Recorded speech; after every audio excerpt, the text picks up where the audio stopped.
Welcome back to the play-ins knockout stage where Loki Esports are on their way towards a massive upset against the LCK's Damwon Gaming. But they still need to win 2 more games in a row. Chad, I think their stock has definitely risen. Loki's stock has risen, but can they do it again 2 more times? Nobody expected that game 1 to happen, especially in the way it did. And you can already see Damwon are not messing around. They're saying no Ornn, no Trist. Those we think were the 2 biggest things that were keys to your lane swap, and they want to try and get rid of those as much as possible. Now, if I'm Loki, you probably lane swap again because it works so incredibly well that you're willing to run it back 1 more time. But we're gonna have to see what Loki decides to do. Is this series has taken on a much more serious tone after Damwon dropped a game? Yeah, exactly. And the Renekton is going to be locked in once again. It's like we're going back to day 1 for these for Damwon's group as well, where we had Renekton first pick all the time. DNK going to get back towards the Gragas, though. Certainly was a big pick for him, and a lot more displacement available with the Thresh paired alongside it. So Loki Esports, we'll see whether they do have any more crazy quirks to bring out. They only need 3 wins. If you can cheese yourself 3 wins, you're in the group stage. That's absolutely true. Damwon, though, it really did feel like they were playing pretty loose in that game 1. Both from their picks and bans, their overall 5v5 team composition just not really making that much sense, and an unfamiliarity with Garen Yuumi. Now, we got the Taliyah Renekton, just deadly gank combo in any solo lane they throw at it, and Nuclear back on his Kai'Sa. This feels like Damwon has said, okay, that's enough of the sillies. We're not going to play the crazy compositions that we were last time. And Artifact is back on the Twisted Fate as a response. Doesn't necessarily know who he's up against there in that mid lane, if that's indeed where the Twisted Fate is going, most likely. Of course, we haven't seen that one flexed too often. As Vladimir is going to be respected and banned away. I like that Loki Esports do this, though. They don't just assume the Renekton is going top lane because Showmaker didn't have such a great performance on it earlier on in the week. Yeah, I completely agree on that one, knowing the lane swaps are possible and actually just targeting out the magic damage solo laners that Nagri is most successful with. This is a composition, though, because of the Kai'Sa and Taliyah that could still go double physical damage solo lanes and be okay because they have enough magic damage elsewhere. Yeah, and Taliyah does a hell of a lot of damage from the jungle as well. Canyon has shown quite proficiency on that one, as Wife Steal bottom lane is locked in unless the Lucian's going to be flexed, but I like it. A lot of control in that lane, and what have we said? Attack Damwon through their bottom lane. I want to add to that, because I personally think that if you're going to attack Damwon that way, it can't be the normal attack bottom lane where you teleport down there, where your jungle is waiting and you 4-man dive the turret. I feel like in order to beat Damwon, you need to just straight up beat them in the 2v2, and that might be something that they can do here, as Beryl's Alistar does get picked up, but still isn't going to have a lot of control in the early stages. And Kiana, once again, going to be picked up as well. Solo lane Pyke. We're doing it again. By the way. This has worked against LCK before, Jat. I don't like remembering it, but it has. It was then nerfed to hopefully never do that ever again. But now it's doing it again. They're going to try it, and this probably means they're lane swapping. Because, try as you may to stop solo lane Pyke from existing. His wave clear is basically non-existent. Even after he gets Tiamat, it is not that good. So, with all that being said, Pyke still wins a lot of solo lane games in solo queue because you can get to level 6 quickly, you can roam a lot, and you generate a lot of gold with your ultimate. So, what I'm expecting to happen here is either Hani just plays incredibly passive in the 1v1 laning phase, or he just completely abandons the lane and roams from basically level 1, and they just don't try in CS. We'll see. I'd like the roaming from level 1 strategy, because I think laning against Nogari's Renekton on a Pyke sounds like an awful time. Yep. I guess, you know, you've got more like leeway in trades, because you just get to slink away afterwards, get all of your health back for free, things like that. But this is going to be a scorned Damwon Gaming. A Damwon Gaming that weren't expecting their first loss here at this tournament to be in Game 1 versus Loki Esports. They stole the first game away with a really unique strategy that paid off. They ticked a whole lot of the boxes that we needed them to, but can they do it?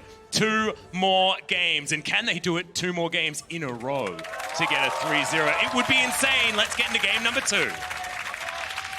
Oh, man. Sepia mode. My favorite. I've been forged in this mode, Jack. So we were only on the screen for a hot second, but Nuggery started with Cull again. Okay, that's good to know. So this time on a Renekton. We've had a slight issue. Someone failed to load into the game. I believe it might have been Nuclear, based on the action that's happening on the screen right here. Yep. If there's a threat of a lane swap happening again, I think Cull would be a very bad first item. Well, I mean, it was a relatively bad first item in the last game, but when they lane swapped.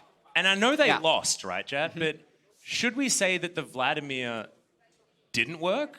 Or should we say that it worked? Because actually, his scoreline looked real good. Yeah. You know, he cashed in that Cull in the end. He did. He completed his quest on his Nomad's medallion. He did. And then Tristana had 3 items by 3 minutes. Yeah, and also, like, they entered underneath Nexus turrets and the Tristana had teleport up. So there were a lot of things that happened that game that were required to happen in order for Loki to pick up the victory. And are they going to be able to have all of these ducks in a row? Yeah, because my opinion right now in this matchup is that so many very unlikely things to happen happened sequentially. Yeah. And then Damwon ended up losing. Do you want to try and go? You were talking about a reference that you wanted to make. Do you want to try and go for it here? Geez. You got plenty of time to muse. I do. Basically, this is a conversation we had backstage. Casters do this sometimes. They say, I was trying to go for this. Give me ideas. And I was like, I wanted to do like how many licks to the center of a Tootsie Pop. But like every lick would be some miraculous thing in the game, and the center of the Tootsie Pop would be a low-key victory. Yeah. Right? I think you explained it beautifully just there. That took way longer than like a quick little quip you throw in like the moment of a cast. That's why we have pauses like this. And then Medic rephrased in a pretty succinct way. He said they got a 1 out of 100 play to work several times in a row. Yeah. Right? Which is close. Like it's pretty unlikely that you can just pull out lane swaps against an LCK team and have a 5,000 gold advantage with 3 turrets and 15 turret plates on your Trist 15 minutes into the game. That's incredibly unlikely. And also, how do you convince Damwon Gaming to play Garen Yuumi for the first time and have no siege potential in that sort of situation? Yeah, so and have the Vladimir start call, which apparently is just a common thing now. Yeah, I mean, I did get word that he's been playing a lot of the old Cull Vladimir in solo queue and has done it at least once or twice. I think he did it in the Kesper Cup last year, so I was called a bit of a dum-dum for forgetting. So again, in a game that he was seeing as low consequence. Yeah, against KG Seoul or something like that, apparently. I'm not entirely sure who was up against there. So, look, he has done it before. This is not a new occurrence for investment banker Noggery, nor is it just a disrespect play. And that's obvious because he's taken it again, even if he is on a different champion.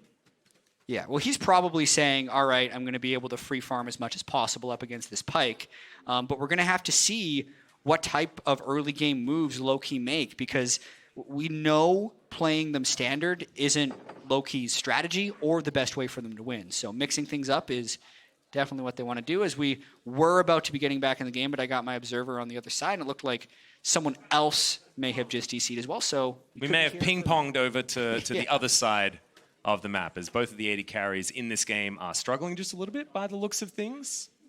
Celebrity did pop out of the client, like you were alluding to just there. This gives us a bit of time, Chad. Yep. This gives us a little bit of time to talk about what exactly happened to the Pyke to stop it from doing what Wonder did to SKT at MSI. I'm going to pull up the patch notes for you. Yeah, pull them up. Yeah, you don't need to. You wouldn't tell believe me it, but I don't have it completely memorized. That's Are you sure? Yeah. Is that why you were kicked off the balance team? Yeah, because I didn't remember. You failed your last test. Everything happened. Hey. No. All right. So nerfs for Pyke, specifically for Soul Lane, came in 913. So one of the big things is the Q, especially like the tap Q, doesn't do AoE damage like it once does. It no longer deals 30% damage to minions beyond the closest. The stab attack damage, which used to be 150%, is now 100. So a bunch of nerfs. But to kind of compensate that, he gets more move speed with his W. Oh, and also his E doesn't do any damage to non-champions. So like you used to be able to E through a wave, poke it with your Q, proc the Tiamat, auto it again, and the wave would basically be gone. Now if you do that, You just maybe look silly. get 1 CS. Yeah, You've used all your spells and you've killed 1 minion. And then further, that left him a little weak. So in 914, his death from below his ultimate does a lot more gold. Yeah. A lot. So basically what they've done is they've Yeah. removed his ability to kill minions, and they've made his risk-reward factor much higher. You know, much more variance, right? So if you do manage to get those kills, it is way more money. And I want to bring this back to this matchup, chat. Yeah. Because I think that if you're going to be a gambling man, or if you're going to be a gambling team, this is low-key's time to do it, right? They are certainly the David in the David versus Goliath. And in that story, David comes out on top, but he has to do some funny business in order to get there, and that's exactly what low-key are trying to go for. And if you go for these sort of gamble plays as soon as Pyke hits level 6 in a mid-game, something like that, and you inject a whole bunch of extra gold that shouldn't even be in the game into your team, that could be the snowball that they're looking for. Yeah, and then it's a question of what can they do with that snowball because they're from behind. You brought up David Goliath, and because there's not another thing immediately grabbing my attention. Got it. Have you ever read the book called David and Goliath by Malcolm Gladwell?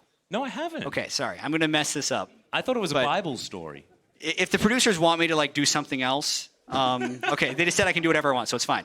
I'm going to tell the story. Yeah. He kind of claimed that the David and Goliath story wasn't as underdog as it's been told beforehand. Oh. Yeah, there's a couple of factors that go into this. He analyzed David versus Goliath? Yeah, he does. I think they're really trying to distract you. You can do whatever you want. We're just going to put this exciting stuff on your screen to stop you from talking about this thing that has no relevance to League of Legends. This is to save the viewers that are getting bored. I think I can pull it back to League. Go. As we watch the highlights from the upset in the first game. So, part of the legend is that David threw a rock at him, hits Goliath, wins the fight because he's this huge guy that no one could fight. But if you think about it, if David's a really skilled guy with the slingshot, he has the range advantage on Goliath to begin with, which should put him in an advantage. I see where you're going with this. Secondarily, if it really is this mythically large person, he's probably got some disorder like giganticism or something, and he did. Once again, I'm messing this up. I clearly don't have it here, but he's and people that were that big also had poor vision. So not only do you have this incredibly skilled guy with the slingshot and rocks, you have this guy who can't see well. And these rocks are just being hurled towards him. Okay. So, really, who do you favor in that matchup? The slingshot over the blind dude. Probably the slingshot, now that you've explained it so eloquently. If that was the case. So, in League of Legends... To bring it back to this, who would have the advantage? Someone who's played 50 lane swap games, or someone who hasn't done it since 2016 because you haven't had to because it's been bad. Or a team that has range versus a team that doesn't. Yeah, right? Or if a team can see because the monitors were unplugged, was clearly the strategy. Hey, there we go. Okay, full circle. There are a lot of references that made some sense. And speaking I do like David and Goliath from a story building perspective though. So all right, let me just fill you guys in on exactly what's gone wrong and why we're talking about David and Goliath stories, even though it was absolutely beautifully done, Jet. Fantastic work. A player failed to load into the game properly, guys. So League officials have offered a remake of Picks and Bans with the same champions, and it was accepted. The new champion select is being done off broadcast now, which is why we're able to have these incredibly engrossing extra stories and added content for you guys, and why we've been here for quite some time. Yeah. And apparently we're in the last minute of loading, so the David and Goliath matchup, which you now don't know which team I'm referring to, is about to restart. Exactly. I don't actually know who David is anymore. Yeah. I think David was the one with all of the extra range, but as we move into all the game weapons and the range and speed, the agility. Well, guys, we are out of those replays, and you know what that means. We are moments away from restarting this game, and hopefully everyone is going to stay in it. Dumb one. Certainly still have to be the favorites, but after the David and Goliath story, I'm starting to question everything. And after that first game, I already was. I was already vulnerable. And now Jat's had this amazing story, and I think I'm almost ready to flip-flop. I don't know. I mean, upsets are possible. Yeah. Have you ever heard of the Miracle on Ice? I haven't. It's like an American sports story. Yeah, I haven't really. I tried to pitch this. I know a few American two sports stories. unnamed NA teams. There were two of them, so you'll never know who I'm talking about. Okay. Before 2014, quarterfinals in Korea because they've just been getting destroyed by Korean teams in scrims all the time. I'm like, you know what? Upsets have happened. I just told them all these stories about American history. And like, yeah, but I really just don't think we're going to win. Of course you don't think you're going to win. And then they lost. Yeah, they did. They did lose. I remember that. Yeah. I wonder who they scrimmed, says Wonder.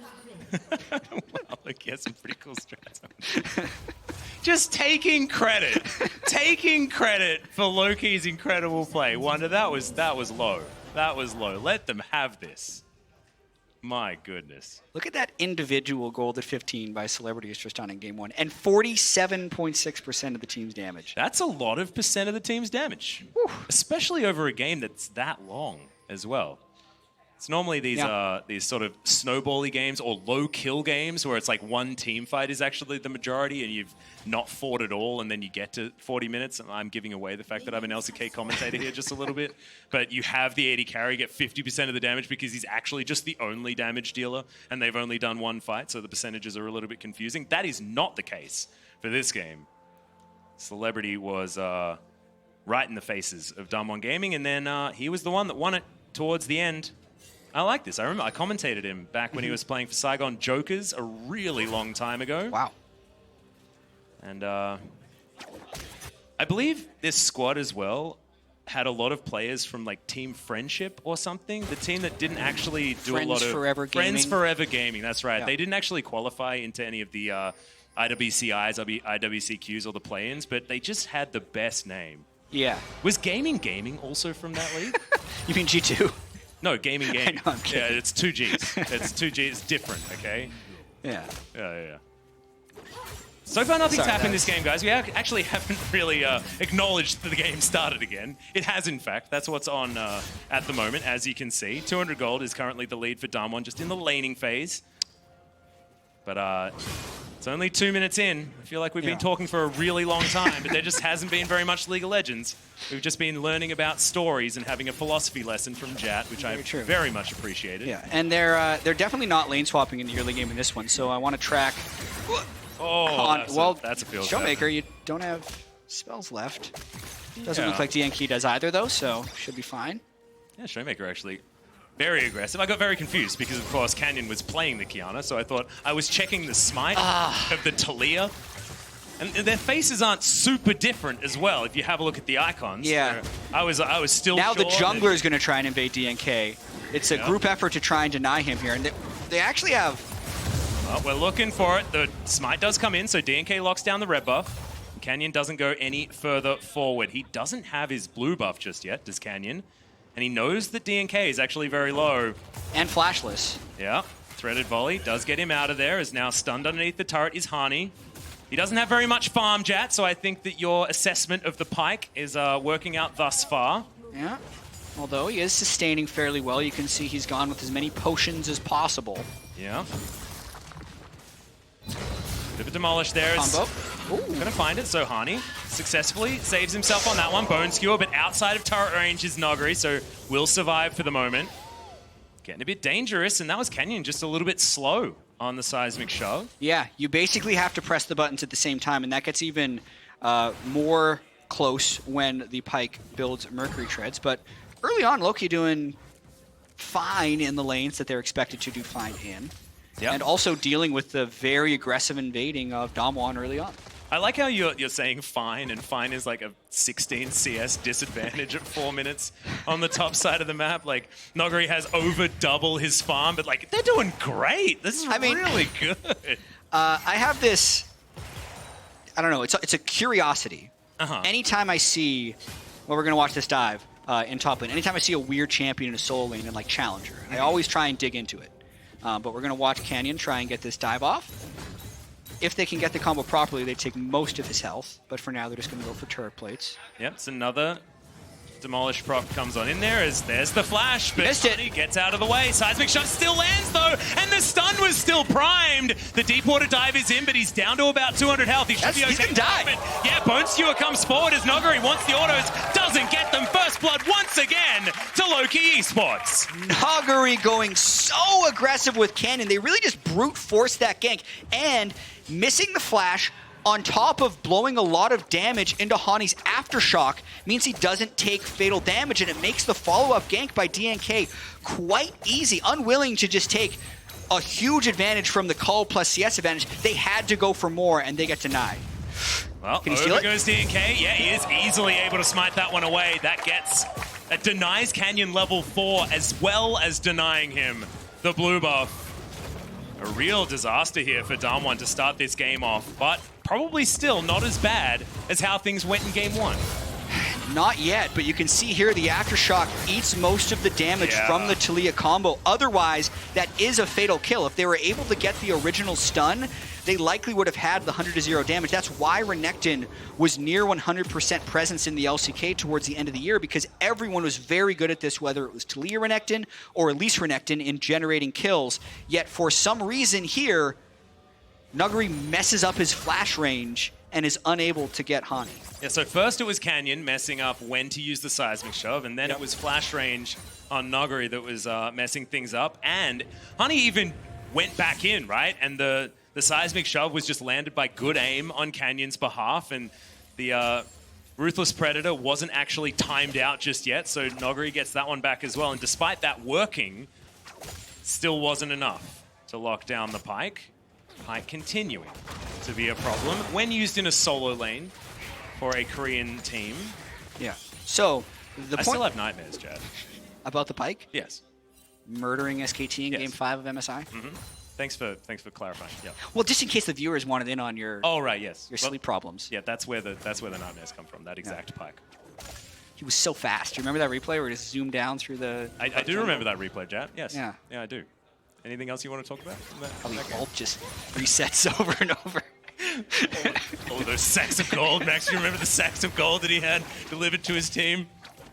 Well, There's more remember of them Canyon now. turning up in the mid lane, lands another seismic shove, and that's what happens when you don't have Aftershock. Showmaker picks up the ground, throws it at Twisted Fate, and he dies. And they burned the flash on Artifact, so that will completely limit his ability to roam, and now kind of opens up the map for Showmaker. How quickly can they use this advantage? Because there is still the Kiana ultimate. This is a 4-man crash dive. Yeah, that's the flash headbutt pole. Celebrity immediately gets taken down. The hook lands onto Canyon, and Beryl had tanked up the turret for so long, but that's Showmaker that turns up. And teleport comes down. The flash play. The cow is turned into mincemeat as Showmaker finds the ultimate onto one, but it's not the target that he wanted. Nuclear, are you going to press R? The answer is no. Doesn't want to dive into 3 people as Venus. Good sidestep there as Nuguri just going to finish off some plates on the bottom side of the map. Looks like leftovers for the Crocodile. Such a sweet flash play by Venus right there, making the blast cone the ally by displacing at the last second. So even though that was a very quick transition for Damwon from the kill mid to immediately going bottom, we're going to watch it one more time. And this is just a route. And normally, actually, when you see this gank, it would just be a route into an immediate seismic shove, but this was technically dodgeable by Artifact. Just well aimed by Canyon at the very end. And Infernal actually goes over to low key. First Infernal of the series for them. Yep, Damwon going to lose it. Next Drake is going to be that Mountain Drake yet again. I believe same order of Drakes as it was in game number 1. So we'll see whether it might even be the 3 Infernals. Maybe Loki gets it, and maybe that's actually a bad omen for them, because apparently in this series, if you get 3 Infernal Drakes, you lose the game. It's very perplexing. You've got Nuguri still at almost double the CS of Hani, so I think that things need to continue happening around this Pyke, otherwise he's just going to fall further and further behind. So here's the thing. Tell me the thing. With solo lane Pyke. I don't think he needs CS to be successful. When I look at challenger solo lane Pyke players, their CS per minute's like 4.5. So low. Because Those you're playing at home, that's under half of what good CS is. good CS is 10 per minute, maybe 9.5. And crazy solo queue games that happen here in EU West, it's probably like 8. I've been watching a lot of Track in the Pros, and they're just killing each other everywhere. But yeah, so like Pikes are at 4, and other champions are at 8. And he does so much stuff outside of lane that he just follows like different gold values than other champions. Like a Pyke with 5 CS per minute can be just as, if not more effective in a team fight than a Renekton with 9, given the right situation. So just as we're looking at this, the gold could potentially slingshot around a fair bit because Damwon could be up 1,000, but then a Pyke gets a triple kill in a team fight and it's back, right? And then that lower CS number ends up just kind of fitting in with the kit to still have enough gold. A bit crazy. Noguri, though, has more swords and a bigger one than Hani at this stage. They're just trying to outsword each other right here. That pesky shield in Hani's inventory, taking up space that he doesn't want utilized by that. Noguri really wanted to get towards that turret so that he could take that last plate that was just hanging on by a thread. Don't know whether he actually made it there, but does make it down into the river to try and get some vision control on Damwon's side as Venus is lurking. They have transitioned towards Shelly, and she's been Rift alive Herald for swap. 40 seconds, and yeah, she's going to be taken down. Is this clutch? I thought they were playing in the next series. Well, we're about to find out with what happens at the Rift Herald fight because Damwon is coming in for this.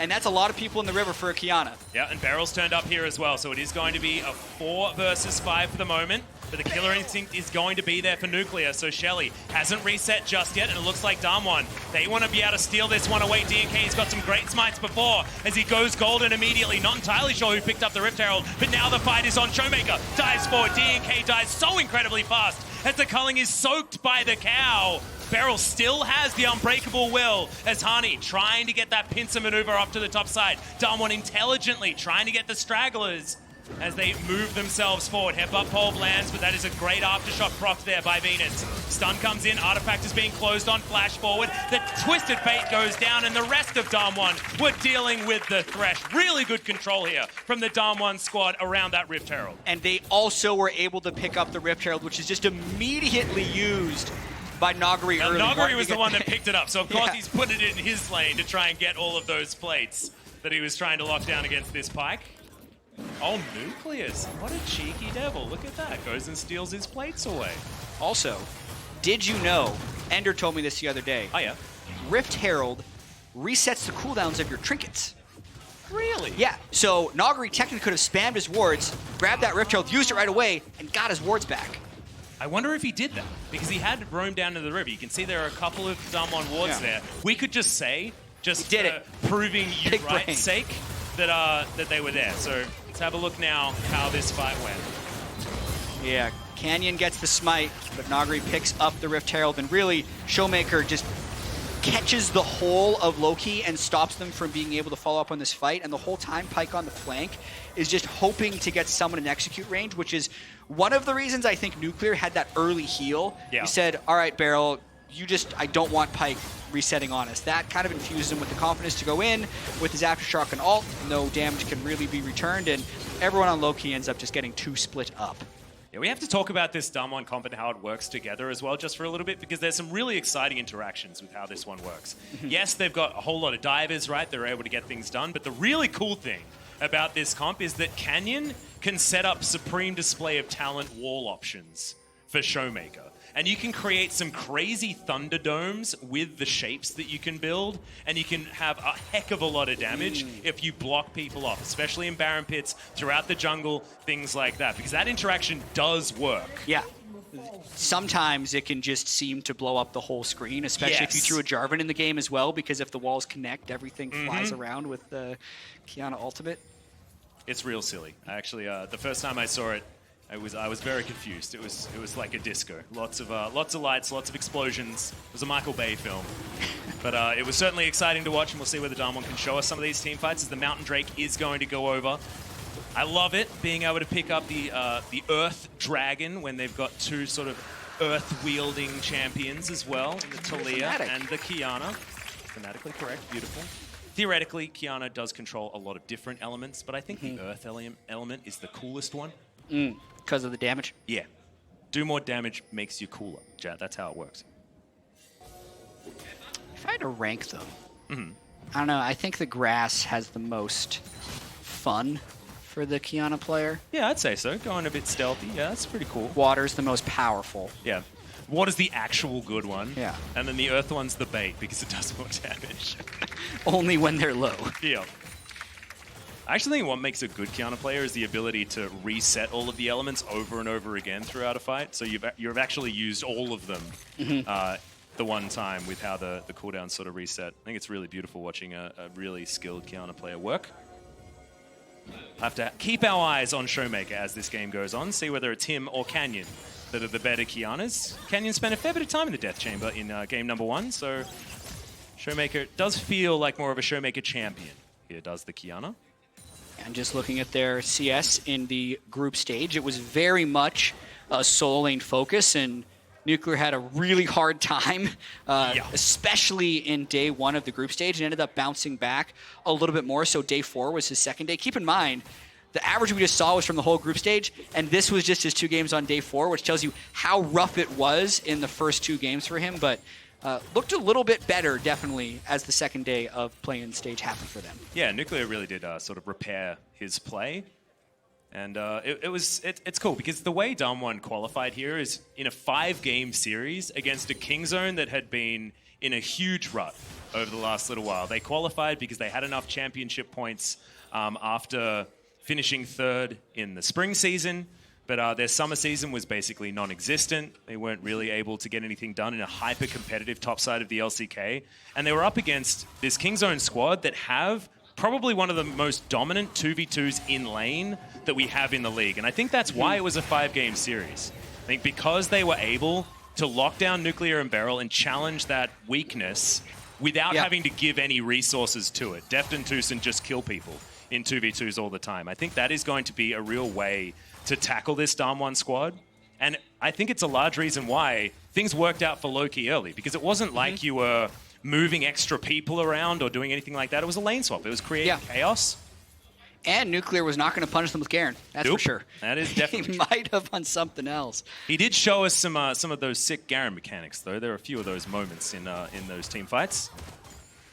Do like that as Damwon. 2 minutes until this next dragon is up. Looks like they're just trying to aim for some extra control around this area, although Canyon standing on that ward isn't helping himself out there.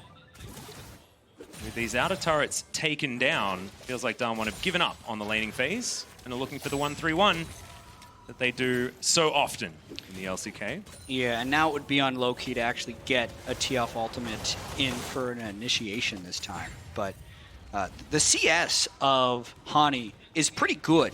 Being able to get kind of the early assist gold on Nagri's Renekton, which stopped him from being too aggressive, let him get to Tiamat quickly enough that he's been CSing quite well at his own turret, but he still needs, he would need that one team fight to really get going, and the number of kills in this game just have to go way up for this solo lane Pyke to be effective, because that's the way he generates so much of his gold. So much of the power of the champion is actually just the gold he generates through his ultimate. I feel like next Serrated Dirk is when they just have to fight. When Loki are just at a point where they will only get weaker after that point. I think that is a big power spike here for Hani to try and fight around. But if Damwon can get a team fight that they're looking for, because remember, this is now a team fight composition from Damwon as well. They can dive bomb with their Kai'Sa. They can get a whole lot of chain CC down from the Alistair that's in Beryl's hands. You have to remember the nameplates are very important here because Beryl is so incredibly good at finding the right moments for his Pulverize. And then the Supreme Display of Talent plus the Weaver's Wall are a combo that really do need to be respected as we're having some drawing. Finally, it's back. Yeah, it was bugged in game 1. We didn't get it. But now look at all the wards and the vision control that they have in the river with Dragon coming up in exactly 20 seconds. So I forgot in case you wouldn't know. Also, if you ever want, I can just give you visual support for your points. Okay. And tell us straight for you. All right, next team fight. While I'm play-by-playing, could you please highlight where the things are happening so that the audience can see? That would be really, really cool. It will probably be also very distracting, so hopefully I can keep it together. I have a plan. All right, I'm ready. The Infernal Drake is going to be a while for the next team fight if Damwon has their way. Yeah. 4,000 gold is the lead just somehow for Damwon. They won a couple of fights. Yeah. And that's what allowed them to get there. And they had so much vision control, it would have been unwise of Loki to actually go in there and check. I've got an important question, Chad. Oh, great. I was wondering who's copying who out of Showmaker and Hani when it comes to item builds? I'm excited about this because I had a question for you that also related to longswords. Oh, cool. Yeah. Okay. Answer my question first, though. Who do you think's copying who? I think Showmaker is copying Hani. I think so too. Yeah. I feel like this is the Pyke build, and Pyke's been around longer. Yeah, and I think the Tiamat is optional. True. On Kiana. Whereas it's mandatory on Pyke because he doesn't have any other way of killing minions. No other way. My question would be, remember when sometimes casters ask each other for help with analogies? Yeah. You were talking about Renekton and Pyke racing towards longswords. And I was going to be like, you don't get in a sword fight with the crocodile or something. Like, there's something there. There's a crocodile sword fight. Yeah, but I also couldn't figure out what Pyke was. Dude, it's a pirate versus a crocodile. It's Captain Hook versus the crocodile with the clock. You just need a stopwatch, and you've triggered him completely out of existence. As here we go, Supreme Display of Talent finds 0. But Damwon aren't going to get caught out of position or anything like that. Thanks, chat. That was a really good slow effort. I feel like for that one, you could just draw. We'll work on it. We'll work on it. It's okay. There'll be more fights this game. Yep. So what is the saying then? You don't start a knife fight with the... Spoon? I don't know. I think it's a knifey spoony. Something wrong. That's a Simpsons reference. Someone will figure it out. Yeah, someone will tweet it to you. Someone smarter than I am, because I don't actually know what you're talking about at all. I just got really excited about Peter Pan, because Captain Hook versus the crocodile is fun to me. Yeah. Okay. That's all I got, really. But DNK doing his very best to try and hold on to some sort of control, and there is a very pesky control ward in this red side jungle, giving Loki all sorts of added information. Come on, Damwon, get in. I mean, this is the type of game. This is the type of game we expected in Game 1. Yeah. And it feels like Damwon has kind of refound, their seriousness in this series. Rediscovered even. Yeah, and like that Twisted Fate ultimate was used just because they wanted to check Baron, right? Yeah. Not because they were looking for a fight, but at some point they do need to go in, right? They're getting starved out of trinkets. Were you actually thinking of don't bring a knife to a gunfight? Yeah, but it needed to be swords. Yeah, I know. It needed to be a crocodile fight. Yeah. There was a lot of things that were missing. Don't bring so I didn't say crocodile anything, to a gun sword fight? Yeah, don't bring a crocodile to a sword fight. Don't bring a crocodile to a barbecue? Yeah. I think that's an obvious one. But nothing's barbecuing. It's not like they're building Sunfire capes. Yeah, that's true. There's no rumbles here. No.